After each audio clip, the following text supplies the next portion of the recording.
ఎండిన పంటలను కాపాడటంలో ఒక బృందంగా సమన్వయంతో పనిచేసి విజయం సాధించామని ముఖ్యమంత్రి చంద్రబాబు వ్యాఖ్యానించారు. రాష్ట్రంలో కరువు పరిస్థితులపై అధికారులతో టెలికాన్ఫరెన్స్ నిర్వహించిన ఆయన ఇవాళ్టితో పంట రక్షక తడులు మిషన్ 1 పూర్తయిందని తెలిపారు. ఈ విజయంలో భాగస్వాములైన అందరికీ అభినందనలు తెలిపారు. తరతరాలుగా కరువుతో ఉన్న రాయలసీమ రైతులకు ఒక దారి చూపామన్న ముఖ్యమంత్రి వర్షాభావాన్ని కూడా సాంకేతికతతో ఎదుర్కోవచ్చనే భరోసా రైతుల్లో నింపామన్నారు. ప్రకృతి వైపరీత్యాలను కూడా సాంకేతికత ద్వారా సమర్థంగా ఎదుర్కొంటామన్నారు. అన్ని శాఖల అధికారులు సిబ్బంది కష్టపడితేనే ఈ విజయం సాధ్యమైందన్న చంద్రబాబు అవసరాన్ని బట్టి రెయిన్ గన్ సాంకేతికతను ఇతర జిల్లాలకు విస్తరింపచేస్తామన్నారు.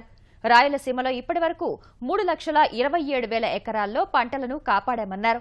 గుంటూరు, ప్రకాశం, శ్రీకాకుళం జిల్లాలను కూడా కలిపితే 3,74,800 ఎకరాల్లో పంటలకు రక్షక తడులు ఇచ్చి కాపాడామని తెలిపారు.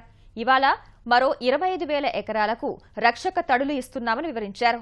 పంటలు ఎండిపోకుండా కాపాడటంలో సహకరించిన వారికి త్వరలోనే సత్కారం చేస్తామని ముఖ్యమంత్రి ప్రకటించారు.